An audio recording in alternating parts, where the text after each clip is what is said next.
Doctor Sarvesh Kumar CS Kanpur संवाद news network.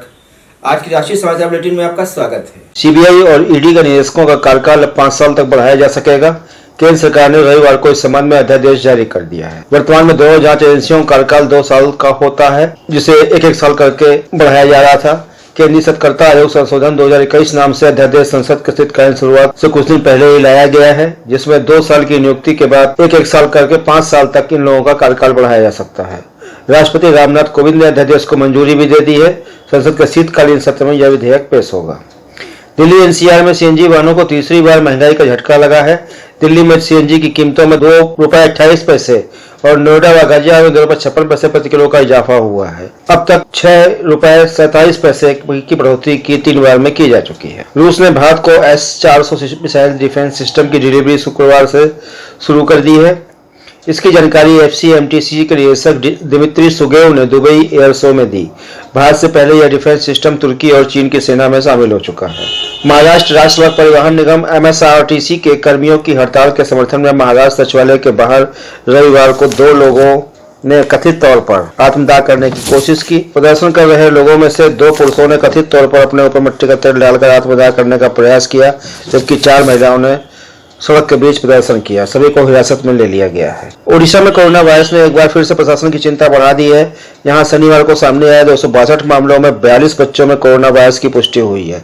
राज्य में कोरोना संक्रमितों की संख्या बढ़कर 10,45,471 हो गई है। कांग्रेस नेता सोनिया गांधी ने भारत के पहले प्रधानमंत्री पंडित जवाहरलाल नेहरू की जयंती पर उन्हें शांतिवन में पहुंचकर श्रद्धांजलि दी। वहीं प्रधानमंत्री नरेंद्र मोदी ने ट्वीट कर पंडित नेहरू को अपनी विनम्र श्रद्धांजलि दी, जबकि देश के प्रथम प्रधानमंत्री पंडित जवाहरलाल नेहरू की जयंती पर रविवार को लोकसभा के संसद कक्ष में आयोजित समारोह में पारंपरिक कार्यक्रम में राज्यसभा अध्यक्ष, लोकसभा स्पीकर और अन्य केंद्रीय मंत्री शामिल नहीं हुए। इनकी गैर मौजूदगी पर कांग्रेस ने तंज कसते हुए आपत्ति जताई और केंद्र पर निशाना साधा। आंध्र प्रदेश के विशाखापट्टनम में सुबह करीब 7:15 पर भूकंप के झटके महसूस किए गए। यहाँ विस्फोट जैसी तेज आवाज सुनी गई। अभी तक किसी नुकसान की खबर नहीं है। देश में कोरोना मरीजों की संख्या में लगातार गिरावट दर्ज की जा रही है। मार्च 20 के बाद पहली बार कोरोना के एक्टिव केस की संख्या लगभग 1,35,000 पहुंच गई। 24 घंटे में 285 लोगों ने कोरोना से दम तोड़ दिया। संयुक्त राष्ट्र जलवायु परिवर्तन सम्मेलन COP26 में भारत को बड़ी कूटनीतिक जीत हासिल हुई है।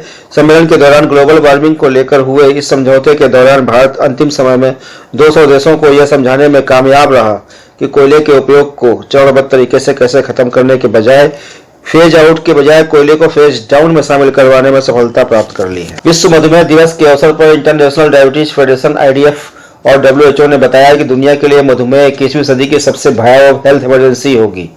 दुनिया भर में औसतन 40 लाख मधुमेह मरीजों की मौत हर साल होती है। 2021-2023 के लिए विश्व मधुमेह दिवस की थीम रखी गई है access to diabetes care if not now when, यानी मधुमेह का उपचार आसान हो, यदि अभी नहीं तो कब। देवोत्थान एकादशी के अवसर पर आज घर घर तुलसी शालिग्राम के विवाह आयोजित किए गए। मथुरा में संतों के साथ जिले के अधिकारियों ने वृंदावन की पंचकोसी परिक्रमा का पुण्य लाभ अर्जित किया।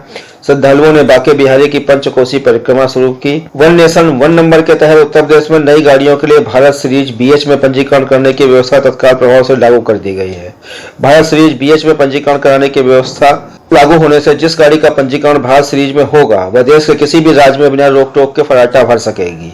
यह पंजीकरण अनिवार्य नहीं बल्कि ऐच्छिक रखा गया है। पश्चिम बंगाल कांग्रेस कार्यकर्ताओं ने कोलकाता में पश्चिम बंगाल कांग्रेस के अध्यक्ष अधीर रंजन चौधरी के नेतृत्व में पेट्रोल डीजल की बढ़ती कीमतों एवं गैस के बढ़े हुए दामों के खिलाफ जन जागरण अभियान चलाया और राज्य के पैदल मार्च किया। बुलंदशहर में कांग्रेस कार्यकर्ताओं की रैली को संबोधित करते हुए कांग्रेस महासचिव प्रियंका गांधी ने कहा कि देश में 70 साल लगे पेट्रोल की कीमत 70 रुपए तक आने में और सिर्फ 7 सालों में पेट्रोल के दाम 100 रुपए हो गए। GST और कोरोना की वजह से छोटे छोटे व्यापारियों को काफी नुकसान हुआ है और सरकार ने अपना खजाना भरा है। रांची के IG अमोल विनुकांत होमकर ने कहा कि माओवादियों के शीर्षस्थ नेता प्रशांत बोस उर्फ किशन दा को एक गुप्त सूचना पर पत्नी समेत टोल प्लाजा से गिरफ्तार किया गया था। वे 1 करोड़ के इनामी नक्सली हैं। मणिपुर के चुराचांदपुर में असम राइफल्स के शहीद जवानों को वहां के मुख्यमंत्री एन बीरेन सिंह ने आज श्रद्धांजलि अर्पित की। पाक ने कराची जेल से 20 भारतीय मछुआरों को 4 साल के बाद रिहा किया है। इन लोगों ने गलती से बॉर्डर पार किया था। दिल्ली के प्रगति मैदान में अंतर्राष्ट्रीय व्यापार मेला आज से शुरू हो गया, जिसमें अफगानिस्तान, तुर्की, बहरीन आदि देशों ने हिस्सा लिया है। इस मौके पर वाणिज्य मंत्री पीयूष गोयल ने एक मोबाइल ऐप को भी लॉन्च किया। दिल्ली के आजादपुर में झुग्गी में सिलेंडर फटने से कई लोग घायल हो गए हैं। इनमें से कुछ की हालत काफी गंभीर है। इस हादसे में 18 लोग झुलसे हैं तथा 7 लोग आईसीयू में जीवन मौत से जूझ रहे हैं। बद्रीनाथ धाम तीर्थ यात्रा जारी है। सुबह से बड़ी संख्या में श्रद्धालु बद्रीनाथ पहुंचे। बद्रीनाथ धाम के कपाट शीतकाल हेतु 20 नवंबर से बंद हो जाएंगे। बद्रीनाथ द्वितीय केदार श्री मधेश्वर जी के कपाट 22 नवंबर को बंद होंगे। 25 नवंबर को मधेश्वर मेला आयोजित होगा। भारतीय सेना प्रमुख जनरल MM नरवणे आज इजरायल के 5 दिवसीय दौरे पर रवाना हो गए।